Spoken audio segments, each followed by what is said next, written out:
Good afternoon.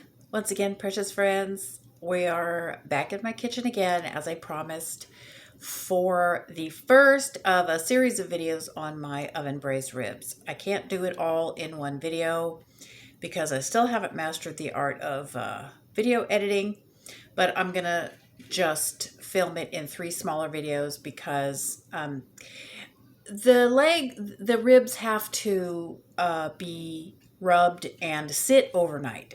So this portion of the video, or this first video, is going to be about preparing the rub and the ribs to be sat in the refrigerator overnight. And then tomorrow we're going to do the second video about, putting them in, preparing them and putting them in the oven. And, it won't, today is most of the work, but, and then we'll show you the finishing tomorrow. So what we have here, so I'm going to move my camera now. Here are our beef ribs. I have them sitting on 2 layers of 18-inch wide aluminum foil because they're going to be all wrapped up. Let me move my camera a little bit. They're going to be all wrapped up snug. There we go. That's better. Okay. This is 18-inch wide aluminum foil, standard weight aluminum foil that I get from Amazon. Here it's commercial width aluminum foil, very much wider than you can buy at the store. You can use whatever aluminum foil you like. You can get 18-inch wide, heavy duty aluminum foil. It's often called barbecue foil. If you use that, you won't have to use 2 layers. But we want a wide enough pieces of foil that these ribs can be completely enclosed by the foil with no gaps. We want all the juices to stay inside the foil as they're cooking. And so, and we're not going to be opening them once we get the rub on them and sealing them up. We're going to be taking them tomorrow. Hello, kitty. Directly out of the refrigerator and put them in the oven. Yes, Missy wants to help. No. Yes, your tail is lovely. Get out of the way.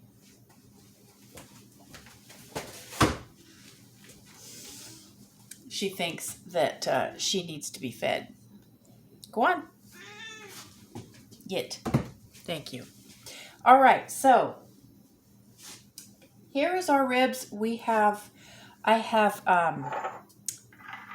taken them out of the shrink wrap and patted them off of all the extra juice.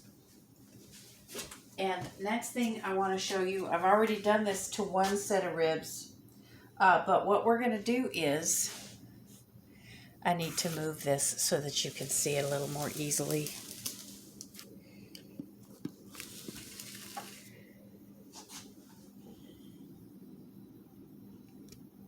What we're going to do is we're going to slit the back membrane. You can see I've already done it on this rack. You see how the back membrane along the bone is slit right here, and it's slit right here. And I just do it by taking a sharp paring knife like this and just running it down each of the bones. Make sure it has a sharp point. Run it down the back of each of the bones so it slits that membrane. And the reason why you do this is because it makes them much easier to serve when they're done. You can slit between the bones if you'd rather, but I like just popping the bones out when it's all done. So that makes this much easier. So it doesn't have to be neat, you just have to make sure you get it separated. And there's often a flap of tissue on one end or the other. You could just slice right through that as well.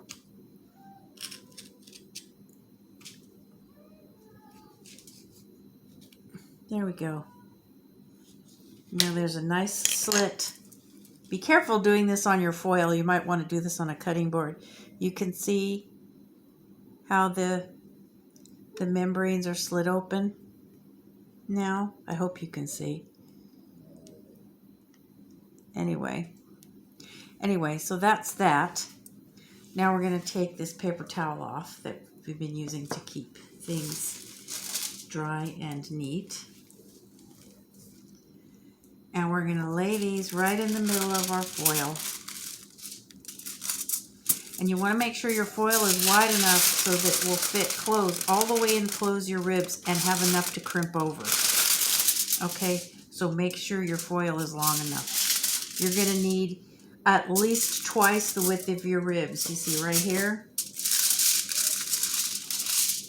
And right here, that's twice the width of the ribs. And we still have about 6 inches left over. So make sure you have a long enough piece of foil, because you want them to be completely enclosed by the foil. There we go. I'm gonna move this. There we go. Now we're preparing the rub. The first step of the rub is a wet rub. And this is optional. You might not want to do this. This is 2 teaspoons of molasses. Yes, regular old ordinary molasses made out of sugar. It's 2 teaspoons. It adds 5 grams of carbohydrate for the whole recipe. Per serving. There's 2 servings. 10 grams of carbohydrate for the whole recipe. If you don't want to do that, leave it out. It is also a tablespoon of spicy brown mustard, or whatever kind of mustard you like, and a teaspoon of water, all mixed up. So 2 teaspoons of molasses, optional, a tablespoon of mustard, and a teaspoon of water, all mixed up. And this is your wet rub. If you don't want to do the molasses, just leave it out. But if you think you can spare the carbs, I think it adds a lot of flavor, a big kick of flavor for the amount of carbs you're actually spending. So, and it doesn't take very much. You might end up making, 2 teaspoons worth oh, one other thing before I forget. This is also a 1/4 of a teaspoon of liquid smoke. And I want to talk to you about the liquid smoke a little bit. This is liquid smoke. And Wright's liquid smoke, I don't know about any other brand of liquid smoke, but Wright's brand liquid smoke, it's available nationwide as far as I understand. It is not chemicals. I have heard people say liquid smoke is chemicals, and maybe some other liquid smoke is chemicals, but this stuff is actually, they use a special kind of collector and water to collect actual smoke from hardwood. And they liquefy it using a water-based process. And if you look back on the label, on the ingredients, it says ingredients: water and natural hickory smoke concentrate. This is not Frankenfood, faked up weirdo lab chemicals put together by people that taste like smoke. That's not what this is. If you're okay eating smoked meat, you can feel okay about eating this, because this is nothing different in it than naturally smoked meat that is smoked over hardwood charcoal, or hardwood charcoal, okay? This is good stuff. I'm telling you, you can trust this. All right. That's all of that. So there is 1/2 teaspoon. So once again, before I confuse anybody, 2 teaspoons of molasses, a tablespoon of mustard, a teaspoon of water, and 1/4 of a teaspoon of Wright's liquid smoke. And I say a quarter teaspoon. This particular batch might have as much as a half a teaspoon because I know how much of it I like. But liquid smoke is strong stuff, and if you're not used to it, you might want to start off with a lesser amount because it can be quite overpowering. It's very, very intense stuff, and you don't want to overdo it. Okay, so we're going to do the backs, and we'll do the fronts in a minute. Now, this is our dry rub. Our dry rub is a blend of brown sugar, erythritol-based brown sugar substitute, salt, onion powder, garlic powder, black pepper, and sweet smoked paprika. That's what that is. I will put the ratios, the exact ingredients of how to make this in the show notes, okay? And this is measured out once you mix all of the spices together in the right amounts, which, like I said, I'll put in the notes. You just measure out a tablespoon of this dry rub per pound of ribs. This is 3 pounds of beef ribs, okay? You can use this exact same rub and this exact same process with pork ribs. The method will differ a little bit when it comes to the cooking time, but we'll go over that with the second video. But for right now, this is fine. So this is 3 tablespoons of the finished dry rub, and we're just going to sprinkle this on here. Now, if you have a problem with erythritol, and you don't want to make this sweet, you can just leave the erythritol out. It of course will not be sweet. It will be quite savory. But if you don't like sweet anyway, you probably will like it just as much. So we're going to put about a little bit less than half of the rub on the back of the ribs because there's not much meat there and they don't need. We're going to put a little bit more than half on the front. Pat it down. The brush, the water, mustard, and molasses bath that you gave it will help it stick, and we can turn them over.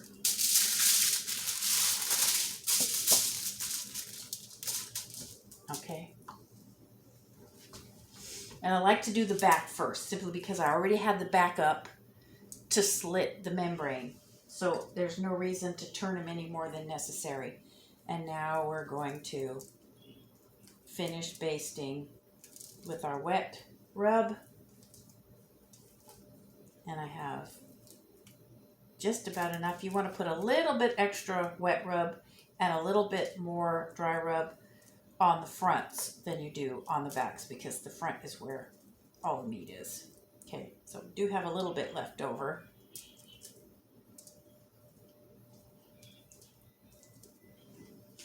You don't have to use all of it. I'm going to dry my fingers so the rub doesn't stick to my hands instead of to the meat. And now we're just going to go ahead and finish. And we're going to put all the rest of this rub on these ribs because we measured out the right amount of rub for these ribs. So all of it's going to go on here.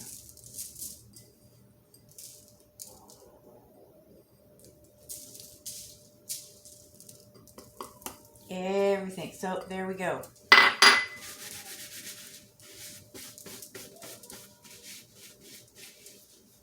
Now, they're ready for their nap.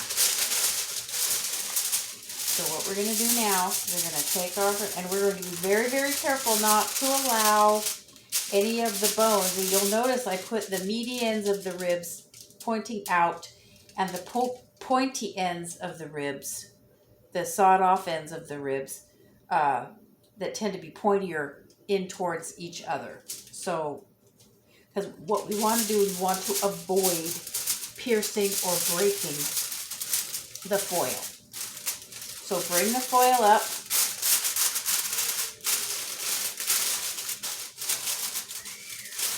like this. Being careful, it might take a little practice. But if you've make this a couple of times, and the way I like to start it is to start in the middle and just crimp the top edge over like that. You can see it. See, I've just crimped that top edge over like that so that it kind of stays by itself. And then I just do the same thing, crimp all the way down, not all the way flat, but leave a little room, but just crimp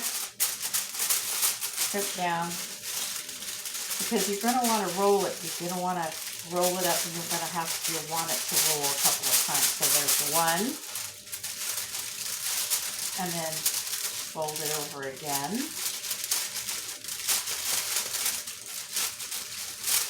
Just tuck it under and squeeze it. My hand is in the way. Let me go from this end. See, we're tucking it under like this, squeezing it, tucking it under like this, squeezing it, tucking it under and squeezing it. Okay, now we've got it pretty much all the slack taken up out of it. And now I'm going to roll it back this way. This is the open edge right here. This is the closed edge right here. And now we've folded it up about 1 inch. And now just to make sure it's sealed, I'm going to fold this crimp. Maybe we can see it easier on this. I'm going to take this crimp and fold that wide crimp in half. Let me see if I can make sure you can see this. See how I folded this in half? You can see the wide part of the crimp, and I'm folding that crimp itself in half.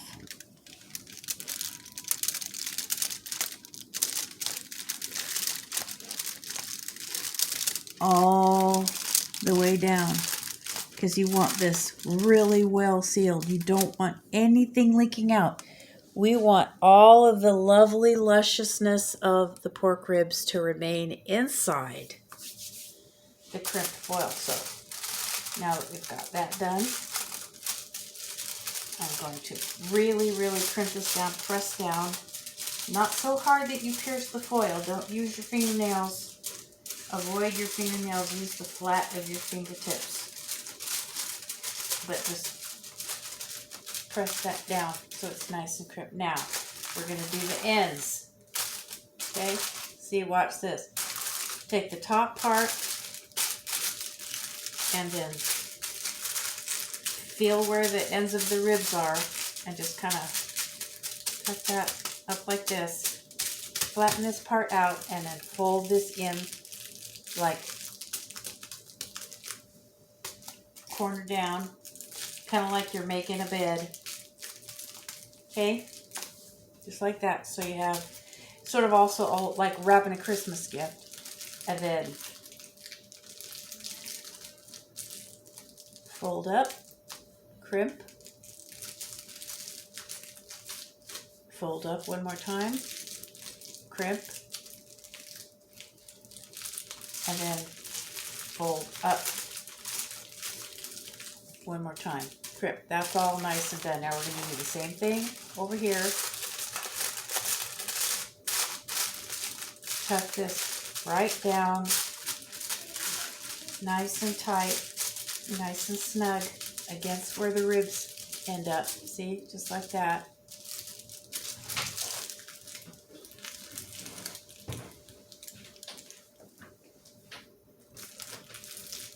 Fold one corner in, fold the other corner in, and then 1, 2, crimp down, and then fold up.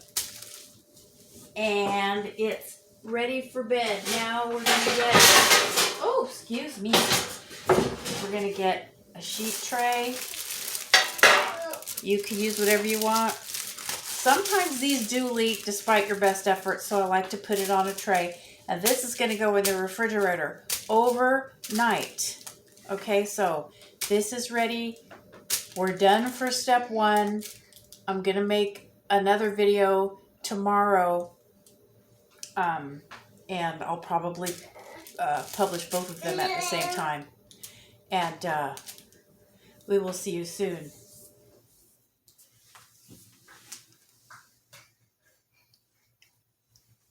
I'm going to put this in the fridge.